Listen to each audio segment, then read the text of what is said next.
வணக்கம், நான் உங்கள் தமிழ் சர்வைவர். 229வது நாள் இன்றைக்கி கரெக்டாக வந்து நேபாளில் இருக்கும். நேபாளில் வந்து கரன்சி வந்து நீங்கள் பார்க்கணுன்னு ஆசைப்படுவீங்க. ஸோ வந்து கரன்சி நான் காட்ட போகிறேன். 10 ரூபாலேருந்து 20 ரூபாலேருந்து 50 ரூபாலேருந்து 100, 500, 500, 1000, 10, 20, 50, 500, 1000. ஸோ அந்த மாதிரி வந்து இதாக இருக்குது. ஸோ உங்களுக்கு ஒன்று ஒன்றா காட்டுறேன் பாருங்கள்.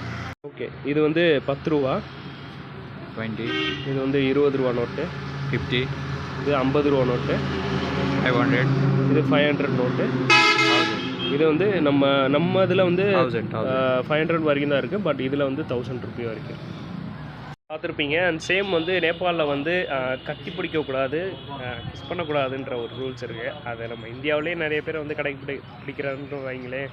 பட் வந்து சேம் வந்து நேபாளில் அந்த ரூல்ஸ் இருக்குது. இதில் சேம் வந்து கேபிட்டலிசம்ன்றது எதுவுமே இல்லை. இப்போது வந்து என்ன சொல்கிறது, இப்போது இண்டிபெண்டன்ஸ் டே அப்படின்ற ஒன்றே நேபாளில் இல்லை. ரூபா நோட்டை பார்த்துருப்பீங்க, எப்படி இருந்துச்சுன்றதை சொல்லுங்கள். அண்டு வந்து நான் மணி எக்ஸ்சேஞ்ச் பண்ணணும். இனிமேல் வந்து இட்டாரின்ற ஒரு ஊருக்கு போயிட்டுருக்கேன். அங்கே போயிட்டு எக்ஸ்சேஞ்ச் பண்ணணும். அந்த ஊரே எப்படி இருக்குன்ற பார்க்கணும். அது சேம் அந்த ஊரோட கொடியும் பார்க்கணும். பார்த்துட்டு அப்படியே நம்ம அந்த ஊரையும் பார்த்துட்டு எக்ஸ்ப்ளோர் பண்ணிவிட்டு அதுக்கப்புறம் வந்து டென்ட் போட்டு தங்க வேண்டியதான். பார்ப்போம் எப்படி போகுதுன்னு பார்ப்போம்.